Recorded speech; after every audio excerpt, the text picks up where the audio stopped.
What's going on, everybody? It's your girl K Rich, and I'm coming at you from a PK perspective. Well, it's another day, and I am once again in my car, so you might not get that much direct eye contact today. No, I want to talk to you guys today about chapters and characters in your life. So on the phone with my mom today, because I'm always on the phone with her, and we were just talking about, my transition and this new chapter of life I'm walking into, and all of these other things. And as I'm, talking to her, God just speaks to me. And he begins to, God talks to me in such an interesting way.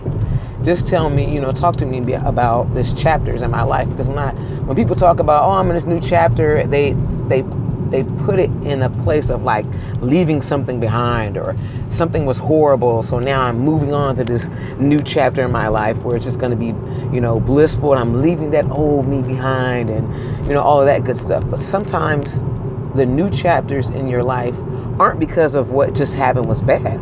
It could be an upgrade, it could be an improvement, it could be you going to that next level. It could be you've learned and prepared yourself to to get to that next place.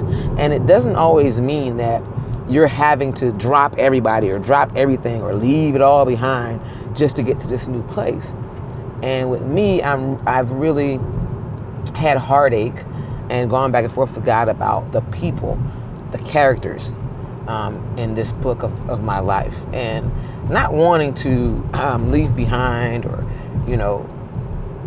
be without these characters in my life. God has placed some super great people in my life, and the Felicia Jordans, the Stephanies, the C-Dove, Celia, Cece, Edna's,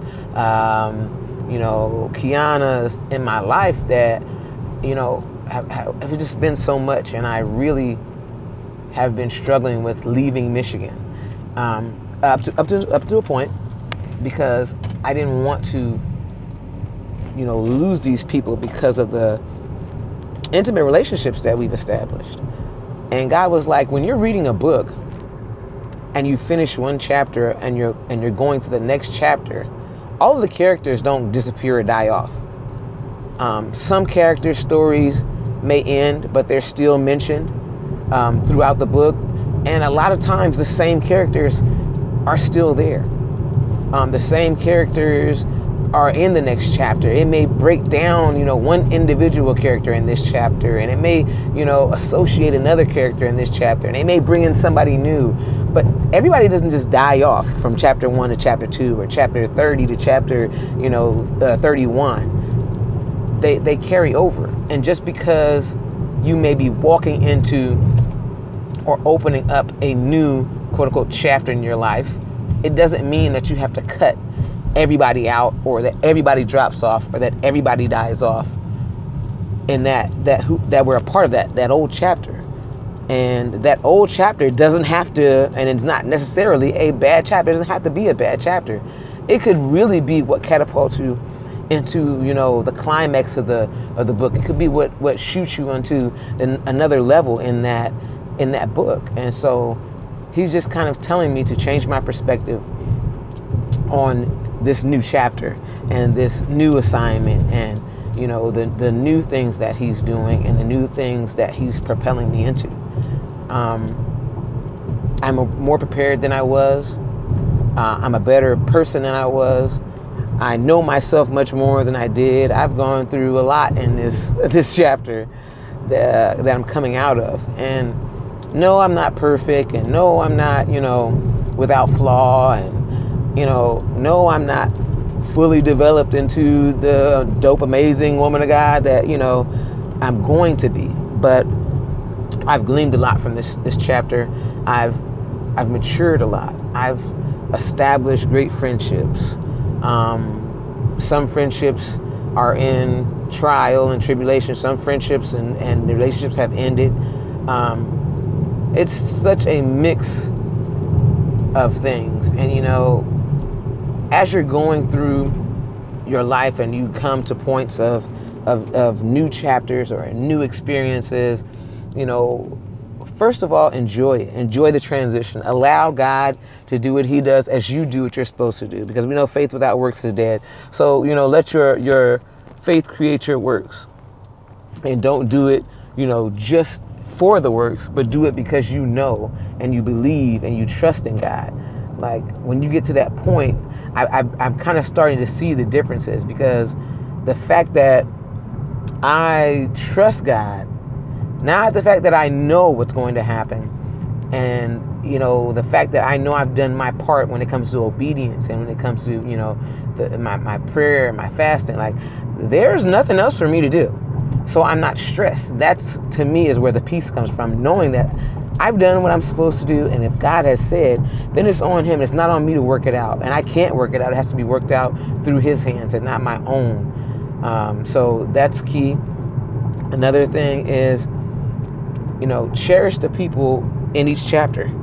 I mean, really cherish the people in each chapter. Friendships and relationships are a beautiful thing. And when we're talking about, living in community, which the Bible talks about, they're necessities. You can't work this salvation thing out solo. You can't just walk it out on your own.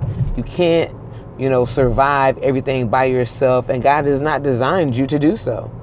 Even when he created, Adam, he was like, it's not good for man to be alone.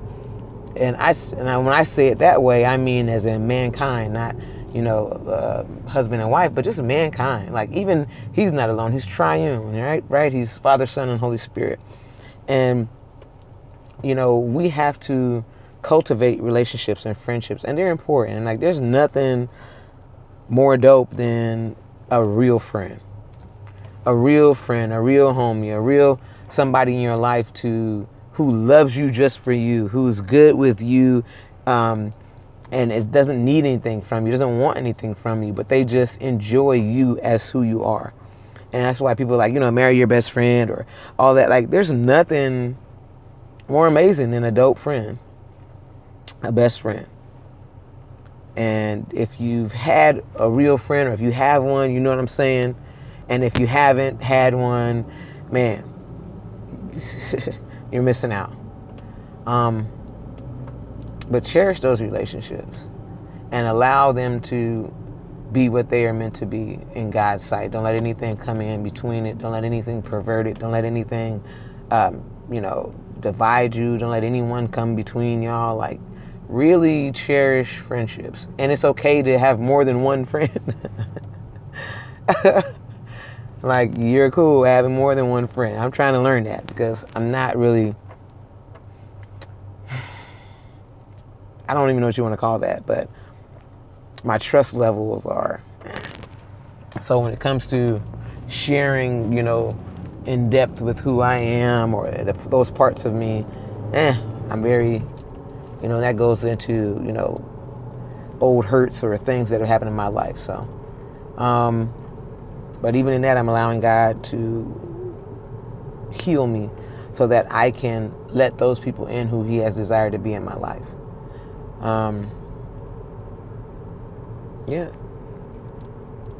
I just want you to know that it's okay to transition.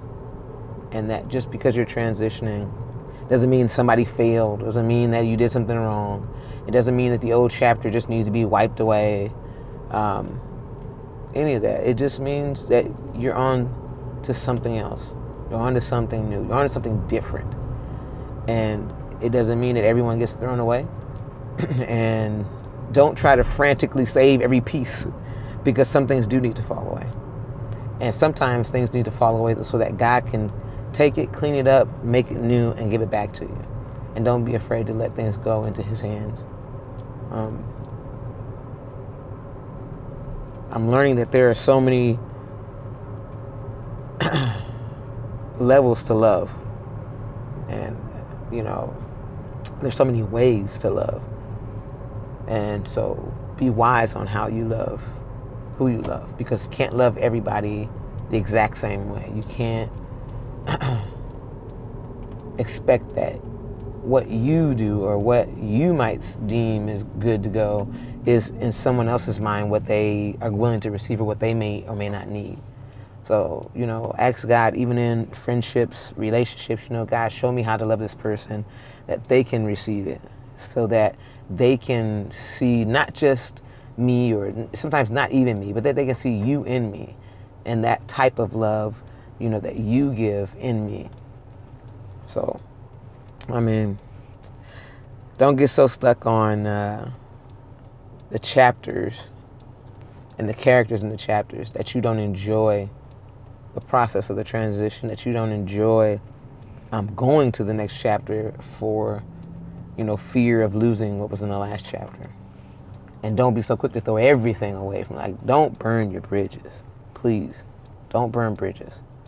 You know, even if things, you know, don't end amicably, don't burn your bridges. Do your best to show the love of Christ and God's love, and be wise, be smart about things. And remember that you need grace, they need grace, we all need grace. You need forgiveness, they need forgiveness, we all do. And it's okay to forgive someone also. It's okay to forgive someone. People may question, you know, I don't understand why you just allow them to, you know, sometimes. It's okay. You know, I struggle with that with God. It seems like I'm always the one forgiving. And when it comes time for me to be forgiven, it's so hard for everybody to forgive. I'm like, God, this is so unfair. Like, in points where I've been hurt, or people have actually done things to me and I've apologized. God was like, I need you to apologize. I'm like, but God, I didn't do anything. And he was like, apologize. And, you know, it's okay to forgive someone who's hurt you, no matter how hard, how deeply they may have scarred you or hurt you. It's okay to forgive. And people may not understand around you why you've forgiven or why you've extended this grace. But if you're being obedient to God, it's okay. We have to forgive. We have to learn to forgive and let things go and not hold stuff over people, because how dare I hold somebody in a place of condemnation when I needed forgiveness. And in the midst of all of my stank bootiness, God forgave me. So how can I sit there and act like they're not worthy of forgiveness because I was hurt? Like, forgive, man. Forgive. Forgive. It's so unhealthy to hold on. So just forgive, man. Allow that process of healing or whatever needs to take place so that you can excel in that next chapter. Because if you're not forgiving, I guarantee you, you're going to enter into a cycle, or you're not going to be able to do what you need to do in your next chapter. All right, guys, I'm not going to keep rambling on, but as I was sitting here, like, that's just something that God was giving me. Like, I'm not taking anything away. You may have to lay some things down so that they can be repaired, or they can be refined, or, you know, refinished, but that's not leaving anything behind. That's not throwing everything away. So that's my word for the day from this PK perspective. I hope you guys have a blessed Tuesday, and I will see you again soon. Peace.